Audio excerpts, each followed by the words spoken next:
On today's episode of the Black Studies podcast, we have the pleasure of speaking with Dr. Bryce Henson. Dr. Henson is a critical interpretive social scientist who specializes in Black diasporic cultural studies. Currently, he is an associate professor in the Department of Communication and Journalism with affiliations at Africana Studies and the Race and Ethnic Studies Institute at Texas A&M University. In 2016, he received his PhD from the Institute of Communications Research with a Latin American and Caribbean Studies graduate minor at the University of Illinois, Urbana-Champaign.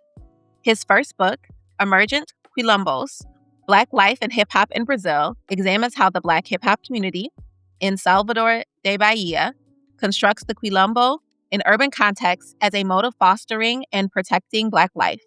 The book earned 3 awards from the National Communication Association, an honorable mention for Best Book Prize from the Brazilian Studies Association. He is also a co-editor of the 2020 volume, Spaces of New Colonialism, Reading Schools, Museums, and Cities in the Tumult of Globalization. Previously, he was a Fulbright Distinguished Chair in Racial Studies at the Universidade Federal da Bahia in Brazil. He now serves on the advisory board for the Association for the Study of the Worldwide African Diaspora.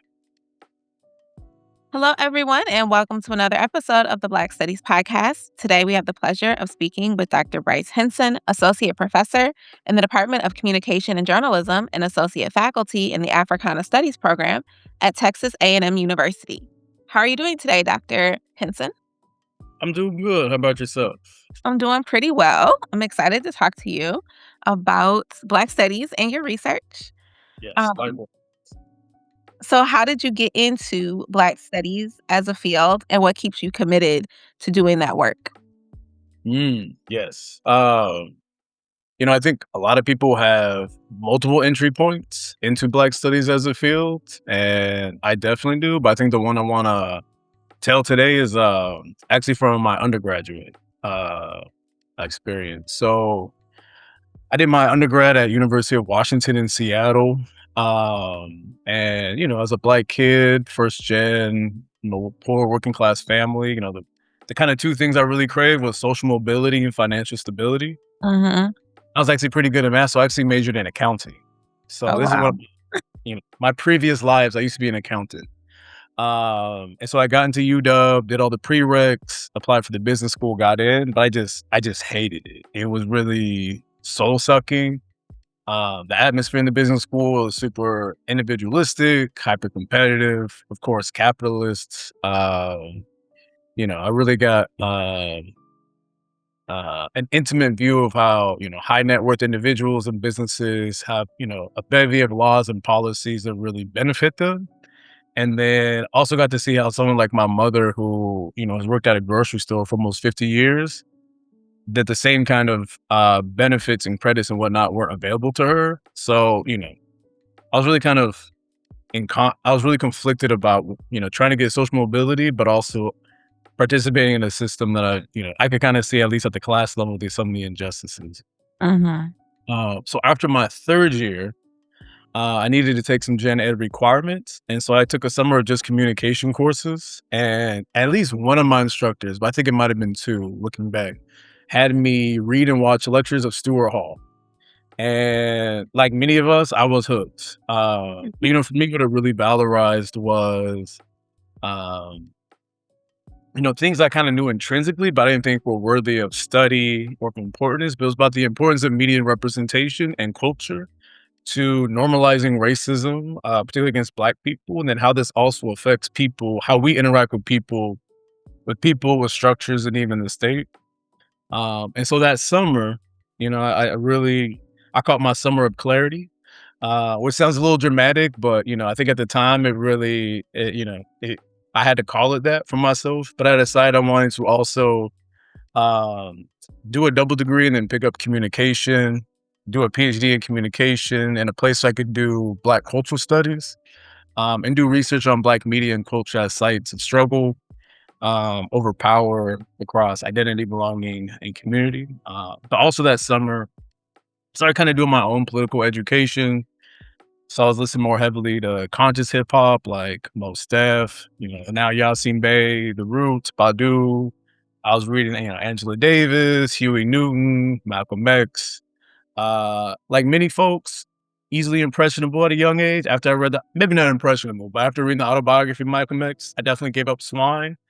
As Dad King said, no pork on my fork. But I do eat poultry, so it's not just fish on my dish, But I think, um, you know, this kind of like self-taught political education really had me thinking about the world differently because being from the Pacific Northwest, there's kind of this like multicultural exceptionalism what the West Coast has kind of in general. Um, my naively as a youth, I always wanted to be in these kind of like diverse spaces with different kinds of people and be so cool.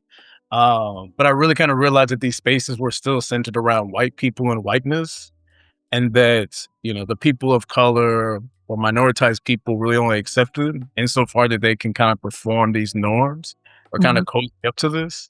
So having this kind of like political education, reading these things, listening to different kind of music, really had me think about, you know, Black people don't have value because they're exceptional or special. Black people have value because they're humans, right? Particularly like poor and working class people. And for me, that was really important to kind of see, especially, being in college where, you kind of have this, everybody thinks they're so special because, they got into college or, they major in a certain kind of program. And so, you kind of see these internal hierarchies operating between certain folks. And I just really didn't want to participate in that. Um, so, this really made me, along thinking about like the Black culture studies in Stewart Hall, really thinking about, entering into Black studies at that stage was thinking about, what are the structures of anti-Black racism and also how are communities, fostering Black spaces, Mhm. communities, cultures that foster a different sense of belonging. How are people fighting for freedom and liberation? And what kind of different things should we be valuing? As Mhm. sustain is really just thinking about Black liberation. I didn't get into academia because I wanted to research, our most exceptional members of our community or those who were the first to do X, Y, Z, or things that are generally regarded as sophisticated high class. I got it because I was committed to researching and getting to know better how ordinary Black people have created community and fought for liberation. And again, you can very much kind of see that influence from Malcolm X and the Black Panthers. And not to say they were perfect, right? But kind of really embedding this like love and appreciation for ordinary Black folks. And in part of doing that was also thinking about, keeping sustained is also rejecting the very terms on which, you know, rejecting the terms on which systems of meaning determine value for people that predominantly denigrates Black people, right? And I think that was really important, with that kind of self-taught political education in these classes, thinking about media and representation was, what other ways can we affirm Black life, even in the midst of like profound violence and racism? Um, and so, that's really what's keeping me sustained. That's really been part of my commitment. And another thing too is, I do research on Black Brazil, and so I get to Mhm. be in like actual community with Black Brazilians in Brazil. And for me, it's also really important because there's a lot of romanticism around Brazil, especially Salvador da Bahia, where I do my research. People get really kind of enchanted by there's so many Black people and all the Black, Afro-Brazilian cultures, but a lot of people really gloss over the fact that Brazil as a country, but especially even Salvador, is an extremely racist place that has like just really unfathomable levels of racial violence against Black people in just like a multitude of ways. And so, part of what sustains me being community and getting to really going to be in community with folks who are just like really absolutely brilliant thinkers. And these are folks who are not academics, but they're very much intellectuals. They might be Mhm. activists or artists or community members, but really have just been, extremely, um, it's been extremely fulfilling to like get to learn more about the African diaspora there from their point of view and thinking about different cultural and political manifestations of Blackness, of engaging the diaspora, particularly in ways that often go unnoticed. So yeah, so it's, yeah, like my origin story is definitely goes back to undergrad. That kind of political awakening that a lot of us had. Thank you. So building on that, you got your PhD in communications. You do have this accounting background, but also, you talked about how you kinda gave yourself a political education, and engaged in readings that were interesting to you when thinking about these ideas in new and different ways.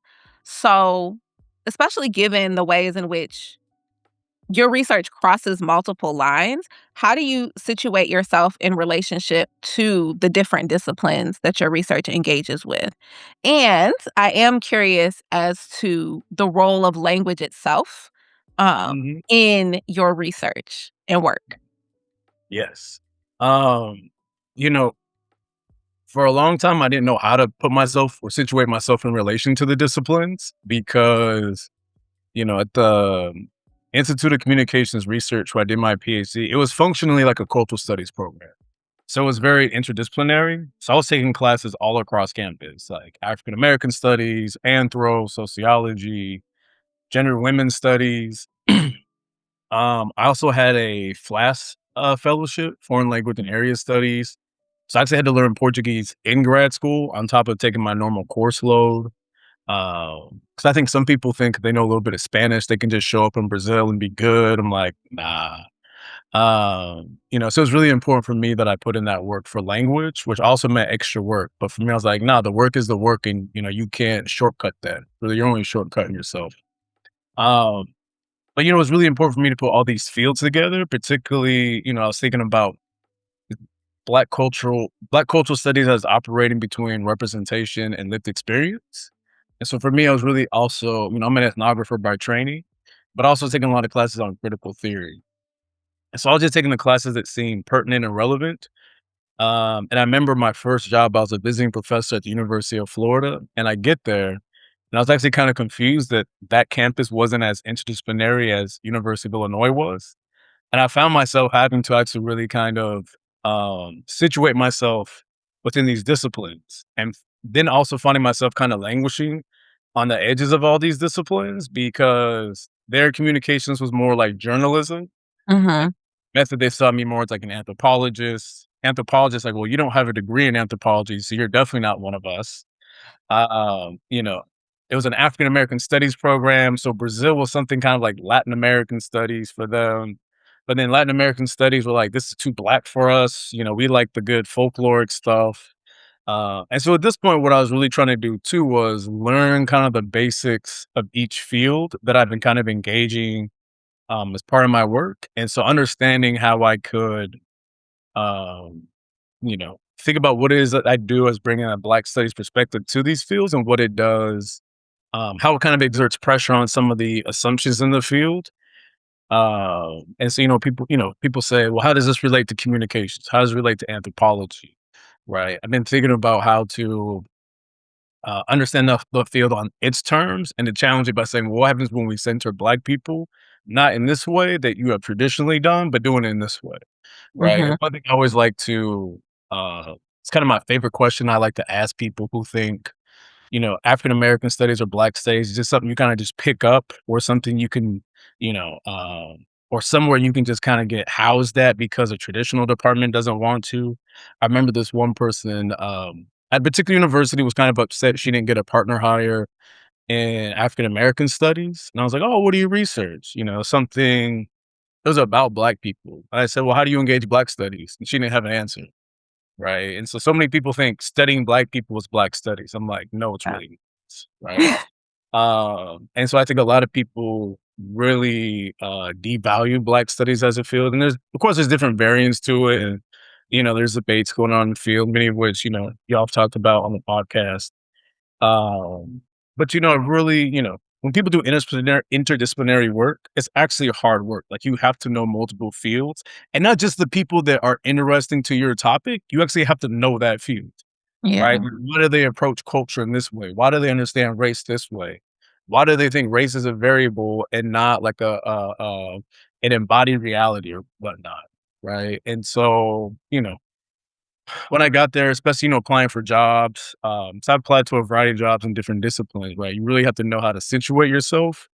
And so, I've been trying to make myself legible in some ways, or at least not necessarily to fit in, but to show how my approach to Black cultural studies speaks to some of the concerns, but also provides a different kind of entry point or a different set of questions that they may not think about. And also particularly using Black studies as a way to exert pressure onto these fields, right? So often they have these very simplistic assumptions about Black people, about Blackness. And like, no, we're not doing that.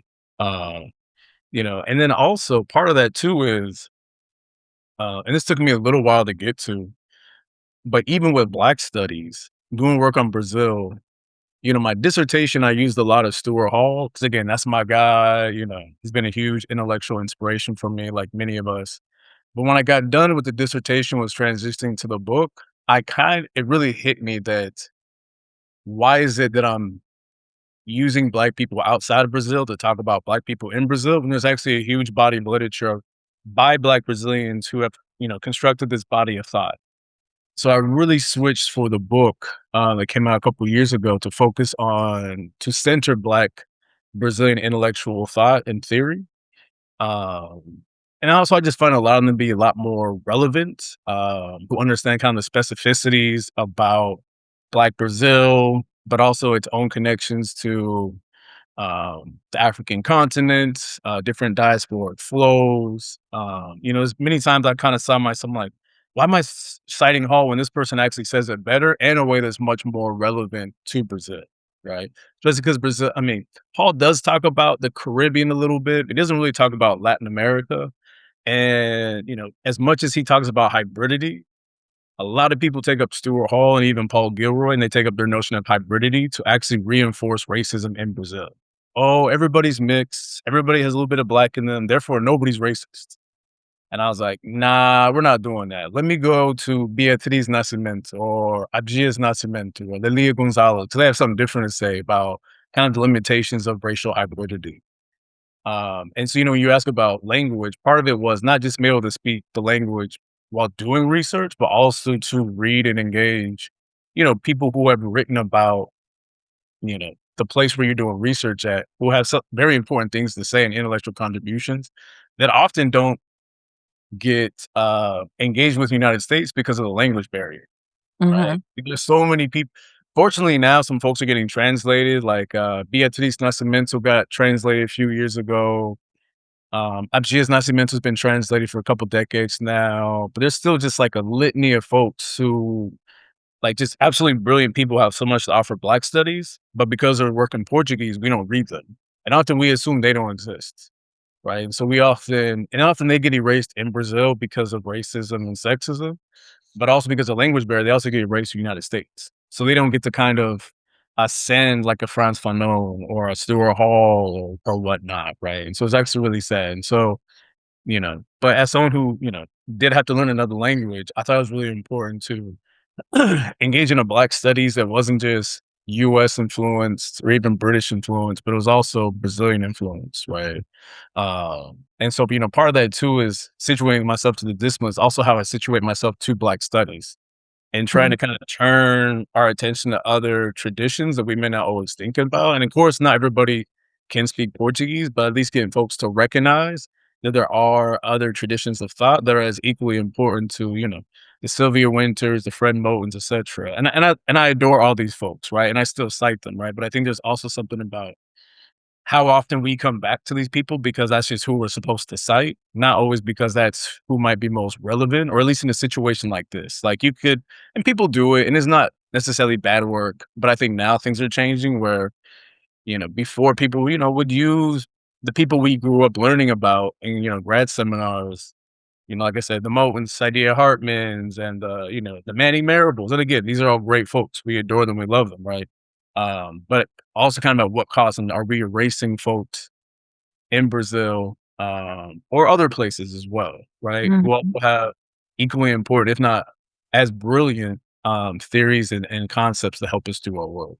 And so, part of my work has been thinking about can we also resituate ourselves in relation to Black studies and kind of expand out of kind of, dare I say, a canon we have that, um, you know, canons are canons. Certain people get included in. Like I said, they're great, but also can we think outside of that too? And what does that offer us? And I think it's also that's kind of a Black studies way of thinking as well, right? But maybe I'm not supposed to do it to us as well, though.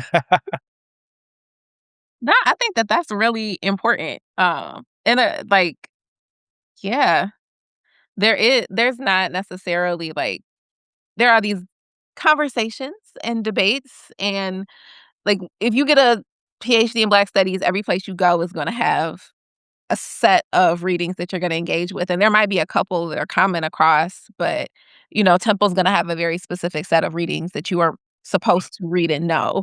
Um, we had at Michigan State, we had a set of readings that we engaged with that was different from, and there was some overlap, but it wasn't necessarily the same, right? And now Michigan State is more Black feminist studies focused, so the readings that they're doing now are going to be different than the ones that were there when I was there, and having understanding that, like, even that, right? Even our mini canons that individual programs, depending upon their or in departments, depending upon their focus might have, very often leave out voices, um, that are not American or American focused, United States specifically, but also that, like you said, aren't in English. Like, if it's written in another language, if it comes from another space and in a different context, those are not being engaged as much. And like you said, like it's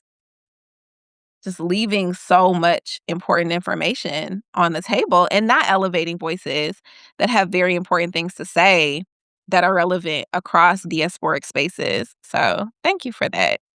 Yeah, of course. And, to follow up on that, I think, one thing we see is, often we train students in the ways that we were trained and, we kind of build off of that. But like you were saying with Temple or Michigan State or Penn or UT, whatever, right? These like mini schools or these sub schools, or ways of thinking are also recognized. Like, oh, okay, well, this is just what people at Temple do, or these are what the folks at Michigan State do, or these are the people Mhm. at right, or these are people at UT. And I think it's really important to us to keep thinking about how to expand that. And also what you were saying too about getting people outside the United States. Sometimes people think that say Black Brazilian thinkers are only relevant to Brazil, right? And like they don't, but people in the United States can talk about Black people everywhere, Yeah. right? And I'm like, but isn't this kind of also the problem we have in the traditional disciplines that kind of having this universalizing voice or perspective that certain people can talk about, can talk about these universal terms, but other people more kind of ethnographically specific. And so, I think it's really important, and especially folks who are doing translating work. I think Vanderbilt Press has a Black Studies and Translation series. I'm just really excited about what's going to come out of there. Uh, but I think it's really important that we keep expanding and think about different people who we, I don't want to do the Columbus thing. Like, okay. So I don't want to do the Columbus thing, but I think, some of these folks who are now coming to our attention, I don't want to say like, oh, we discovered so and so and so and so, Yeah. right? These people have already been here. It's just the fact that now they are coming across our attention, right? Now we're engaging them. But I think that's also really important. These people, they've existed even though we didn't know about them, right? And that's what Mhm.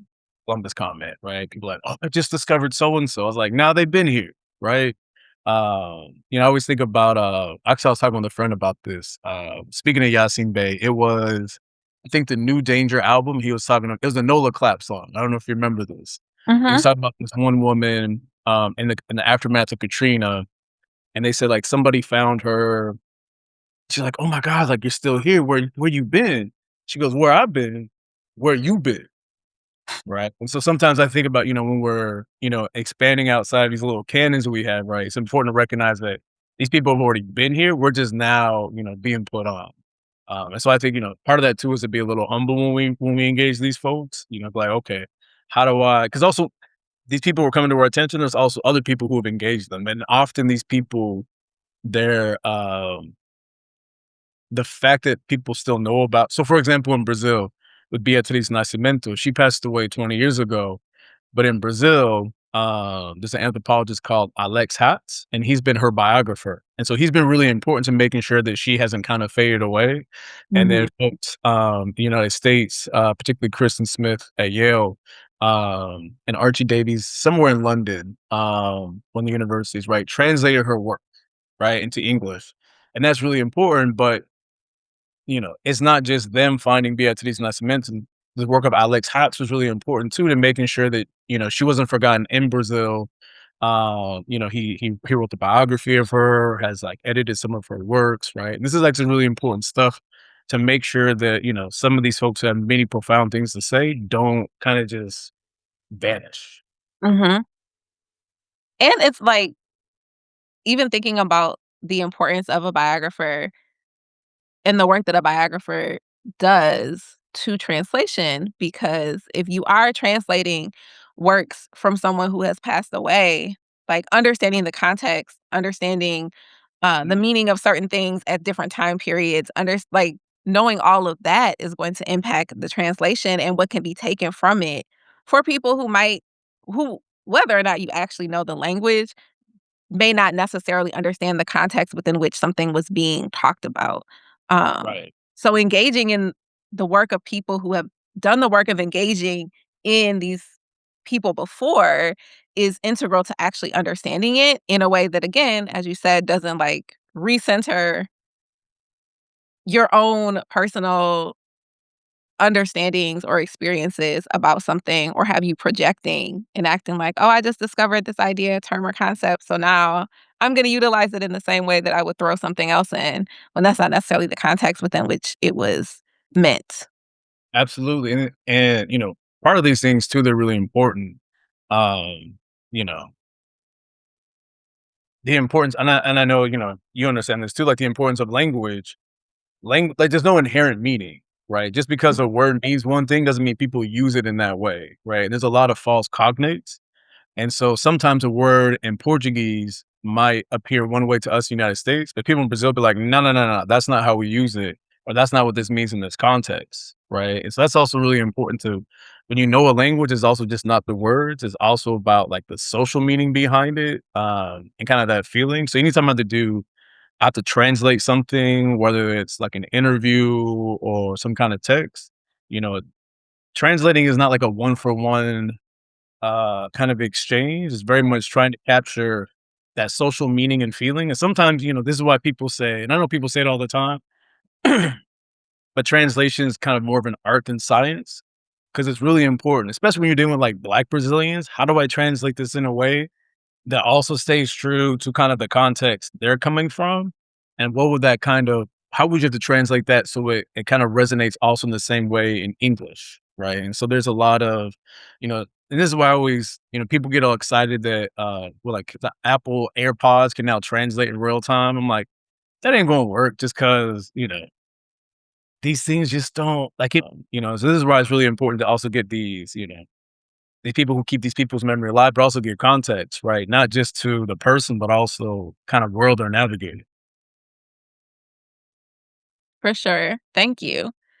Building on that, like, how how how does this show up in your teaching?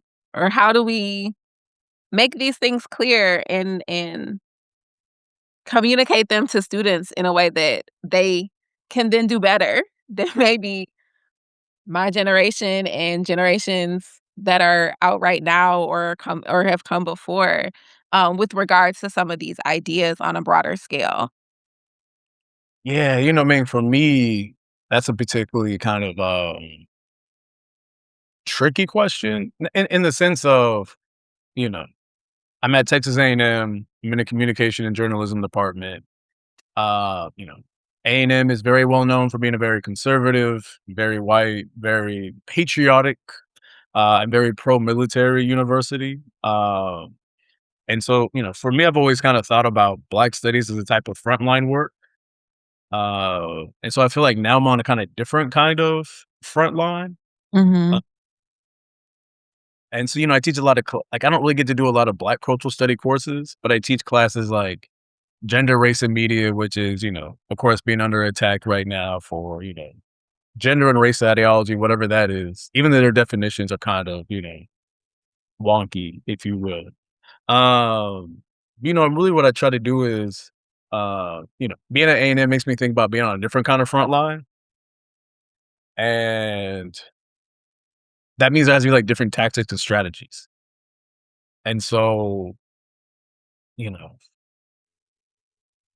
if we have to meet students where they're at, I'm at a very different place than I would be when I've been in African American studies or Black studies departments. But what I do though, what I try to do is, I try to get students to think about how we live with difference. Mhm. Um, and then how do we make meaning, right, with and through media and pop culture, how that influences our lives. And then really what I try to get to at a certain point is how do we define community in certain kind of social, cultural, political context. And then I try to get them with like, well, how does this work when we think about Blackness or minoritized communities or immigrants? So, for example, I teach a global media class, and I use that to get students to think not just about. I think students like, oh, I'm gonna learn about Italian cinema and reggaeton and all these kind of very. And I'm like, no, no, no, no. We're gonna use this to think about global media systems, but how does media inform us about globalization, but also about globalization is all about the movement of peoples. Mhm. So when I teach global media, I always assign this wonderful book called Race, Gender, and Citizenship in the African Diaspora by Manushka Celeste. And she's talking about the different ways that Cuban and Haitian immigrants are represented in the media in the United States.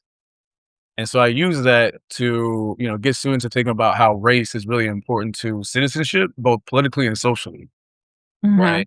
So, so all that to say, I really have to do a lot more maneuvering to get where I want to go, right? But at the core, I try to get students to, I think for them, they often think citizenship is something very much taken for granted. Globalization or global media is very much like, oh, I have Spotify, so I can listen to music from all over the world. And so, I try to redirect them to certain kind of questions that are really important. And part of that too is, A&M's really big on this notion of civic engagement.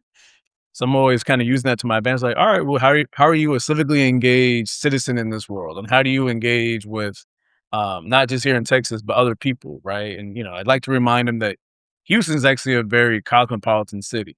It's very Black. There's also a lot of Nigerians, Senegalese, lots of people from South America, etc. Right, and like you're gonna have to deal with difference. So at the very least, I try to get students to, I think where I'm positioned, what I try to get students to do is to get them to acknowledge some of their assumptions and say it out loud, which is always, I think the tricky part. I'm like, so what is it you think? Well, I don't think this is this and this is okay. It's like, why is that? Right? What's the assumptions? And then I try to Mhm. get the thing about the way they think.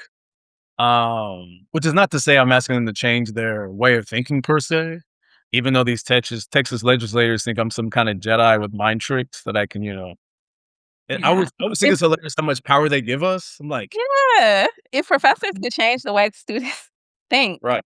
And we I would always tell my have them read the syllabus. Like, they won't even do that. and I tell my students too, especially undergrads. I was like, these legislators don't really think much of you. They think that I can, easily like, you're gonna read these texts and then I'm gonna tell you how to think and you're gonna do that. I was like, I don't know about y'all, but that sounds a little infantilizing. And it's true though, right? I mean, these students can think for themselves. They're not, passive thinkers, right? And so, I try to get them to, at least, so I mean, I use that to get them to, I'm not going to ever change their minds, but at least get them to think about how they walk in the world. And if Mm, they don't want to change their beliefs, maybe they just have better, they have a better argument for why they think. But I think that's part of the critical thinking. But, I think actually thinking about this too for graduate training though, this is actually where I do get to train, I get to teach a Black cultural studies seminar. We'll see for how long. Get students. I always tell people. I ask students to define. What does Black studies mean for them? Like, well, it's the the study of Black people. I'm like, no, it ain't. Right. Like I know we're in the communication and journalism department, and you're in this. because we have different tracks. And so, Mhm. since I get to work with her in the humanities and critical cultural studies track, so if people want to study blackness, I'm like, so what is black studies? What is black cultural studies? Like, you have to know that field. You can't just be like, oh, I'm studying black people. So therefore, ergo black studies. I'm like, no, no, no. Mhm. So sometimes, students will, try to do a independent study with me. I always tell them, I'm like, look, go over to Africana Studies, sign up for their pro seminar, and sign up for the graduate minor. Right? These are actually really important things to do, especially because so much depends on. I'm not sure if it's like this at Maryland, but at A&M, because Africana it's a program, so they don't have doctoral students, but students will minor in Africana studies as a graduate minor, but they don't declare until their last semester. So it looks Mhm. like they don't ever have any graduate minors.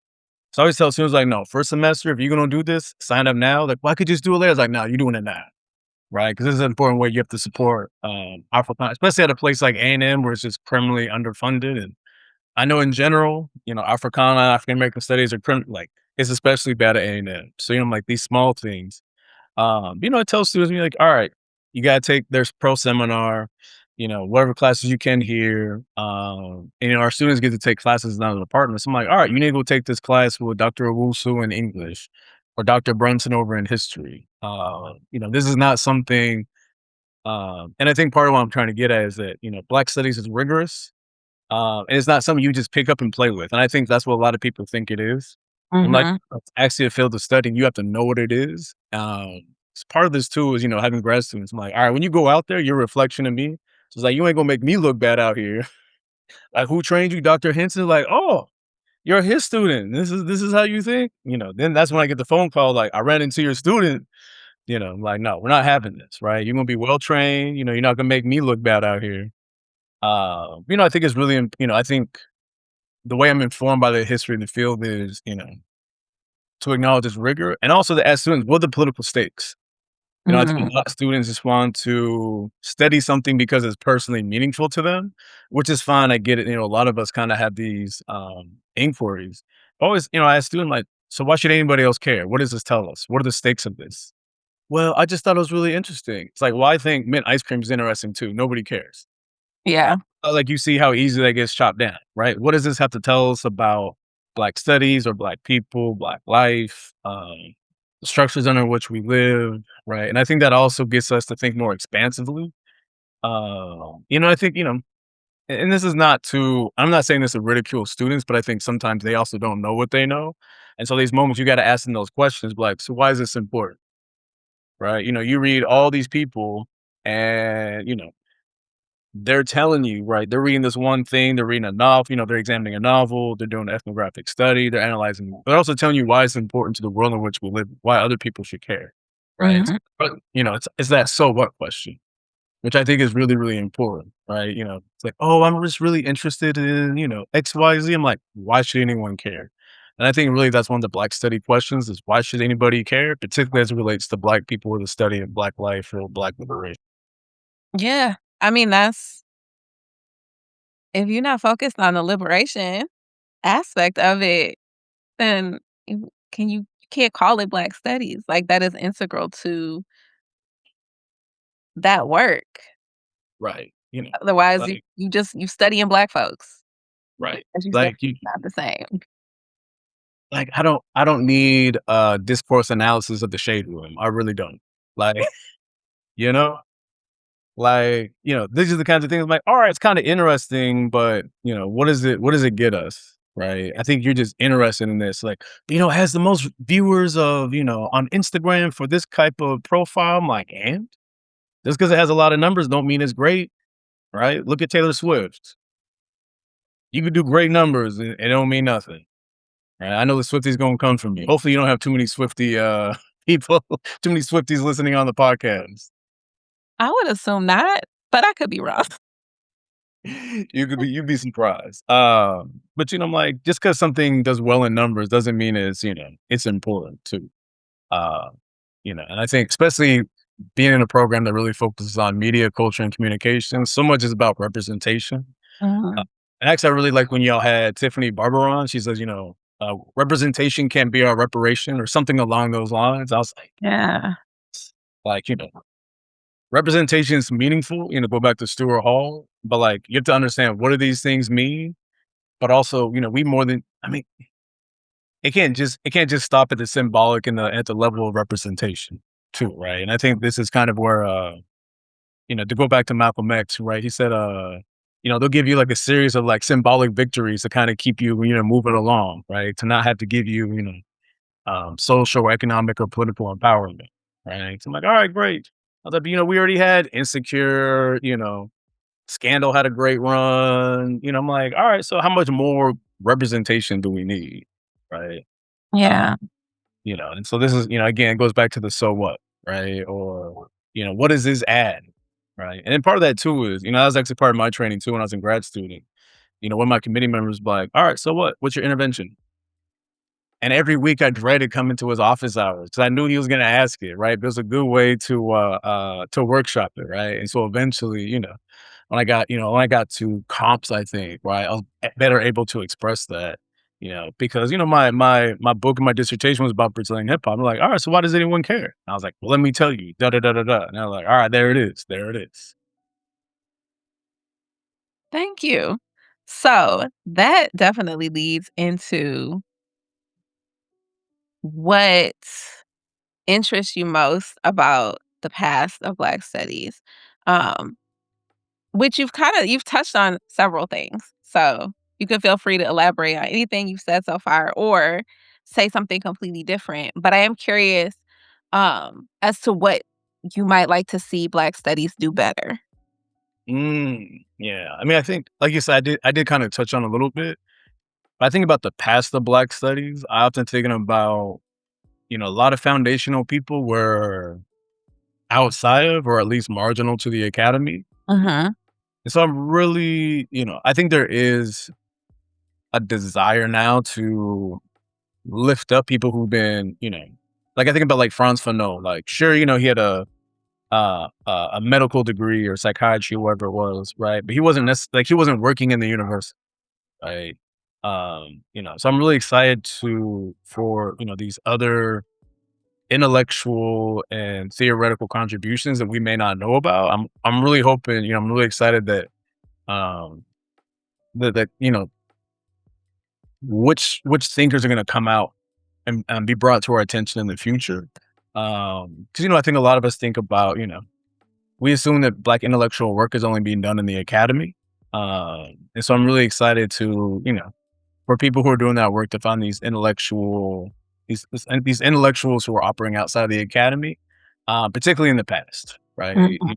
In certain, like in Brazil, they didn't have universities until a little bit less than 100 years ago. Like they had faculties, like they had a med school faculty and a law school, but it wasn't like a university, right? Mhm. And so, so a lot of people were doing, all kinds of intellectual work outside of that. And part of it too is, in Black communities, right? Think about the griot, think about different African derived religions like Candomblé or Santeria, right? These, the religious leaders in those communities, they also are in many ways Black studies scholars, right? Yeah. Or, um, we're just like these vast resources of,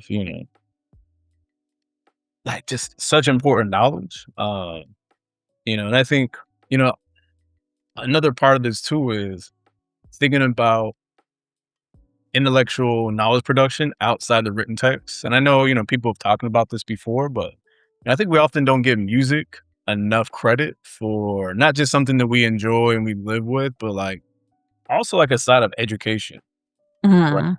Um, and that can be religious music, even non-religious music, right? It's thinking about, these different traditions of intellectual production that aren't always recognized. So I'm super excited about that. And then what was the other part? What would you like to see Black studies do better? So I think for me, I think we really got to do better with language. And I know it's also kind of a wish list because, cuts to the university, the devaluation of the humanities, the, in the United States, Black studies can be, and even Africana studies can be so Anglo-centric Mm, that I think we're really doing ourselves a disservice by, uh, not being able to engage with other people around the diaspora or understand these other contexts on the basis of language, right? And so I really wish, people would. I mean, I wish programs would require language. Like I know, programs back in the past, like my program required people to learn either French or German. So you could read, the Foucaults or the Agambens or whatnot.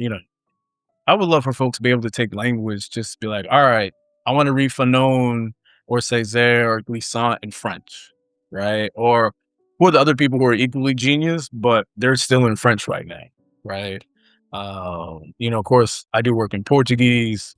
And even on top of that, right, non-colonial languages. I always kind of laugh when some people be like, I don't want to speak English. It's a colonial language. I prefer Spanish. I'm like, that's also a colonial language. Right.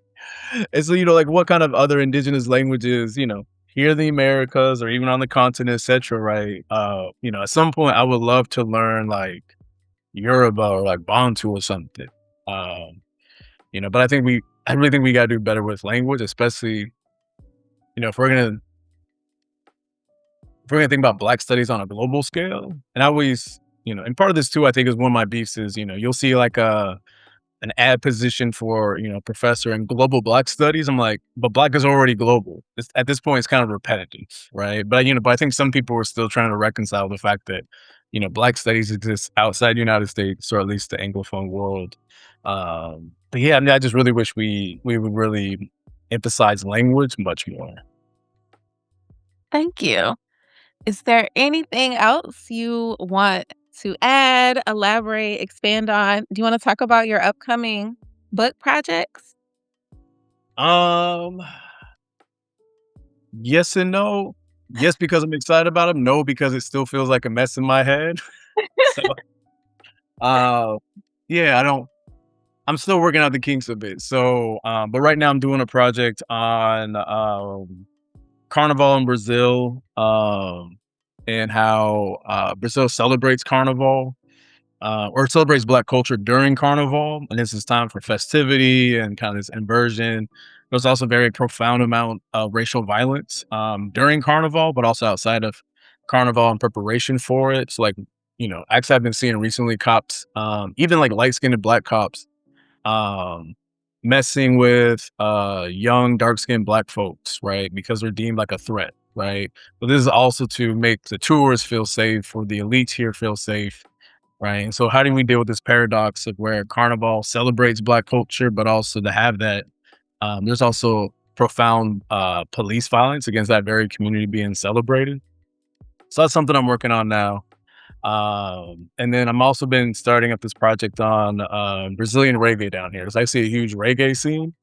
And so, thinking about, how does reggae arrive here? Why is it meaningful? Kind of what the history behind that. And then also what is the history of this generation, you know, this kind of current generation of artists who in many ways seem to have grown up with reggae.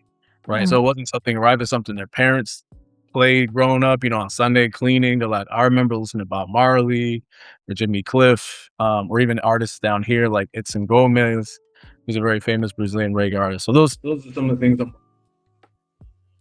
just advocating for the importance of Brazil to the African diaspora. Well, those sound really interesting and exciting. So thank you for sharing more about those. Anything else you would like to add before I give you back your day? I'm a pick up on the questions y'all used to ask of what should Black studies be asking in the future. And so, I would ask I think Black studies should be asking about what kind of worlds do we want to build. I think, we keep talking about, why are we doing this if not for Black liberation, which is to say collective liberation. Uh, One thing I've especially seen in the communities I come from, so many artists and activists spend so much time resisting and trying to survive and all the burnout. But people often don't think about what we want on the other side of that, Mm. because I'm so tired of, just trying to get by.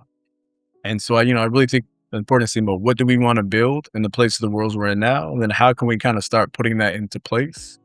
Really this came out of my first book, thinking about quilombos or maroon communities in Brazil and how Black people are still practicing those today.